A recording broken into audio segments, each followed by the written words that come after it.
నాకెందుకో big boss మీద ఈరోజు ఒక వీడియో చేయాలనిపించింది. యాక్చువల్‌గా నేనైతే వెయిట్ లాస్ సిరీస్ ఎక్కువ చేస్తూ ఉంటాను. బట్ ఎందుకో ఈ వీడియో నాకైతే ఇప్పుడు చేయాలనిపించిందంటే, మ్యాటర్ ఏంటంటే బిగ్ బాస్‌లోకి వెళ్ళటానికి అగ్ని పరీక్ష అనేది ఒక పరీక్ష అయితే ఎదుర్కోవాలి కదా! దాంట్లో జ్యూరీస్ అనేవాళ్ళు కొంచెం ఓవర్ అయితే చేస్తున్నారు. ఏంటంటే ఎగ్జాంపుల్ చూసుకుంటే ఒకళ్ళని తీసుకుంటే మనం ఉప్పల బాలు.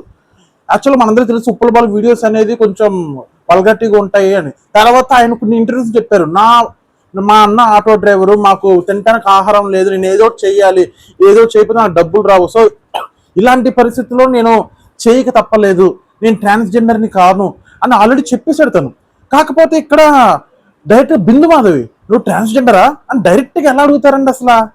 ఇప్పుడు ఫర్ ఎగ్జాంపుల్ మళ్ళీ నవదీప్ అంటాడు, నువ్వు వెళ్ళటానికి అర్హుడు కాదు, నువ్వు బిగ్ బాస్ వెళ్ళటానికి నిన్ను పంపించడానికి మాకు ఏ సోర్స్ ఉందని పంపించాలని నువ్వేంటి అని అడుగుతున్నారు. బిగ్ బాస్ 6 or 5 ఒక ట్రాన్స్జెండర్ పంపించలేదా? మరి అప్పుడు ఏ సోర్స్ ఉందని పంపించారండి నవదీప్ గారు? మళ్ళీ ఇంకో మాట అన్నారు నవదీప్ గారు, ఇది మీరు ఎక్కిల్ చేష్టలు ఎక్కిల్ వీడియోలు చేస్తుంటారు కదా అన్నారు.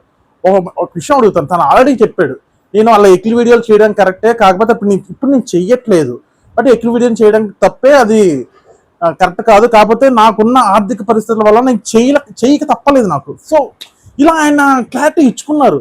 ఇలా క్లారిటీ ఇచ్చినాక కూడా బిందు మాధవి వచ్చేసి నువ్వు ట్రాన్స్జెండరా అని డైరెక్ట్గా ఎలా అడుగుతారండి మీరు? అసలు ఒక మనిషిని కించపరచు అంటే జ్యూరీస్ అంటే బిగ్ బాస్కి వెళ్ళాలంటే అగ్ని పరీక్షను ఎదుర్కోవాలి, అక్కడ జ్యూరీస్ చెప్పిన వల్ల చెయ్యాలి అంటే వాళ్ళు గడ్డి తినమంటే గడ్డి తినాలి, పెంట తినమంటే పెంట తినాలి చెప్పాలంటే. ఒక ఆమెతో షూ పాలిష్ చేయించారు, అక్కడ బాగానే ఉంది. ఇంకొకరితో ఏదో స్క్రిప్ట్ చేశాడు, స్క్రిప్ట్ చేసిన తర్వాత శ్రీముఖి అంటే శ్రీముఖి ఏమో చెప్పు తీసుకుని కొడతాను నేను అంట. అంటే మీరు ఎన్నైనా అనేయొచ్చు. ఇంకొక పర్సన్ ఉన్నారు, ఆ పర్సన్ అయితే ఏకంగా నన్ను పొగుడు అంటే అక్కడ నేను చూడలేదు, అక్కడ నువ్వు బిగ్ బాస్ 3లో వచ్చినట్టున్నావు, నేను చూడలేదు నేను. సో నేను అభిజిత్ గారిని చూశాను, బిందు మాధవి గారిని చూశాను, నవదీప్ గారిని కూడా చూశాను, ఆయన చేసిన ఎపిసోడ్లో మిమ్మల్ని చూడలేదు అక్కడ నేను అంటే, లేదు నన్ను పొగడకపోతే మామూలుగా ఉండదు నీకు, ఇలా ఒక బ్లాక్ మెయిలింగ్ లా ఉంది. సరే అక్కడ నేను పొగుడుతాను రా అక్కడ ఆయన చెప్తే ఆయనకు కూడా రెడ్ మార్కులు. అసలు ఎందుకు రెడ్ మార్క్ ఇస్తున్నారు అంటే, అందంగా ఉండి మంచి ఫిజిక్ ఉంటే కనుక బిగ్ బాస్ ఎలా చేస్తారు, వాళ్ళని పొగిన్నా. అండ్ తర్వాత వచ్చేసరికి రైతు బిడ్డ పేరు చెప్పు ఇంకొక లేడీ వచ్చింది, ఆ పేరు నాకు గుర్తులేదు, ఆవిడ స్టోరీ ఇన్స్పైరింగ్ నుంచి పంపించారు. ఇంకొంతమంది స్టోరీస్ కూడా ఇన్స్పైరింగ్ ఉన్నాయి. వీళ్ళ బిహేవియర్ ముందు జ్యూరీస్ వ్యక్తిత్వం మార్చుకోవాలి. అంటే వీళ్ళు కామనర్స్ అంటే ఒక చిన్న చూపు, ఒక చులకన చెప్పాలంటే. అసలు ఈ అగ్ని పరీక్షకి వెళ్ళకండ్రా బాబు, ఎందుకురా బాబు, మీరు వెళ్ళి మీకున్న ఏమంటారు లైఫ్ అనేది పాడు చేసుకోమాకండి. నన్ను అడిగితే ఎందుకు పాడు చేసుకోవడం, ఏదో ఫేమ్ రావడం కోసం అది ఏదో అని చెప్పి వెళ్తూ ఉంటారు బిగ్ బాస్ లో. కొంతమంది డబ్బులు వస్తాయి, మా పిల్లల్ని పోషించుకోవడం మాకంటే సోర్స్ ఉంటుంది కదా అని చెప్పి ఈ కేటగిరీలో కొంతమంది వెళ్తూ ఉంటారు. కానీ వెళ్ళమాకండి, మీరు కష్టపడించాక మీ పిల్లల్ని పోషించుకోండి, ఏదో కూలి పని చేసుకొని పోషించుకోవచ్చు. అక్కడికి వెళ్ళి ఓగా వీళ్ళ మాటలు పడాల్సిన, చిన్నప్పుడు మన అమ్మ నాన్న ఎంత గారాబం చేసి పెంచుంటారు, అలాంటి వీళ్ళు మాటలు పడటానికి బిగ్ బాస్కి వెళ్ళి అగ్ని పరీక్షకి వెళ్ళి వాళ్ళని ఎదుర్కొని వాళ్ళు అనే మాటలకి మనం అసలు దిగజారిపోవాలి చెప్పాలంటే. అసలు వాళ్ళు ఏ టాస్క్ ఇచ్చినా చేయాలి అంటారు. దీంట్లో వాళ్ళు మళ్ళీ మంచిగా అనిపించుకోవాలి అని అనుకోవడం కోసం ఏ పనైనా శ్రద్ధతో చేయాలని చెప్పి అభిజిత్ వచ్చి ఆవిడ షూ పాలిష్ చేస్తారు. అంటే షూ పాలిష్ చేయడం అనేది ఒక టాస్క్, ఓకే, కానీ ఇక్కడ వీళ్ళని కూడా తప్పుగా అనుకోకూడదు. అంటే జ్యూరీస్ తప్పుగా మేము లేము, జ్యూరీస్ కూడా తప్పుగా అనుకోకూడదు. జనాల్ని అంటే మనలాంటి వాళ్ళు మ్యానిపులేట్ చేస్తున్నారు వీళ్ళు. సో ఇక్కడ ఏంటంటే మ్యాటర్, లాస్ట్ టైం అయితే ఒకరితో ఫోన్ పగల కొట్టించుకున్నారు కదా, దీంట్లో కూడా ఇంకొక అమ్మాయిది ఫోన్ అయితే పగల కొట్టించుకున్నారు. అది మళ్ళీ ఫేక్ అని తెలిసిన తర్వాత ఈ మొత్తం ఎపిసోడ్ చూస్తే.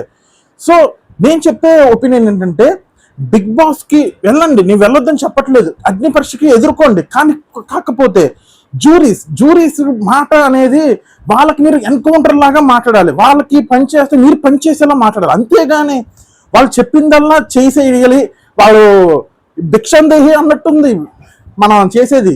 ఇది మార్చుకోవాలి. దీంట్లో ఒక అమ్మాయి బాగా నచ్చింది, మీరు షూ పాలిష్ చేయమంటా, నేను టాస్క్ కోసం చేస్తా, కానీ డైరెక్ట్గా మీరు షూ పాలిష్ చేయమంటే నేను చేయను, నా సెల్ఫ్ రెస్పెక్ట్ పోతుంది, ఇలా మాట్లాడితే వాళ్ళకి నచ్చుతుంది. అంతేగాని వాళ్ళు ఏ పని చేసినా నేను చేసే. ఒక అమ్మాయి అయితే లాస్ట్ సీజన్ అనుకుంటా బిగ్ బాస్ 9లో పేడ రాసుకుని మొహం మీద ఉంటుంది, పేడ రాసుకుంటుంది పాపం, కానీ సెలెక్ట్ చేయలేదు. అలాంటప్పుడు ఆ పేడ రాసుకుని నాకు ఇప్పటికే గుర్తుందంటే మైండ్లో గుర్తుండిపోయింది అమ్మాయి. అలాంటప్పుడు బిగ్ బాస్ షోకి పంపినప్పుడు పేడ రాసుకుని టాస్క్లు ఇవ్వటం ఎందుకు? నువ్వు చెప్పిన టాస్క్ చేశారు, మరి పంపించాలి కదా. అసలు ఏమనుకున్నారు కామన్ ప్రజలు అంటే? అసలు చేతకాని బొమ్మలు, ఆట వస్తువులు వీళ్ళకి. బాగా గుర్తుపెట్టుకుని జ్యూరీస్ మిమ్మల్ని చూపిస్తున్నా, మీరు కూడా కామన్ మ్యాన్ నుంచి వచ్చిన వాళ్ళే. మీకు కూడా నవదీప్, మీకు కూడా తేజ గారు లేకపోతే నీకు బతికేంటి అసలు? తేజ గారు రాగానే నువ్వు ఇలా చేతులు కట్టుకొని ఉంటావు. అప్పుడు గుర్తుపెట్టుకో, ప్రతి ఒక్కరు కామన్ మ్యాన్ నుంచే వస్తారు. కామన్ మ్యానే ఒక సెలబ్రిటీ అవుతారు. కామన్ మ్యాన్ సినిమాలు, కామన్ మ్యాన్స్ చూడకపోతే మీకు డబ్బు ఎక్కడి నుంచి వచ్చింది? ఇదే కామన్ మ్యాన్ అయినా మేము యూట్యూబ్ లో మీ వీడియోస్ చూడకపోతే మీకు రెమ్యూనరేషన్ ఎలా వస్తుంది?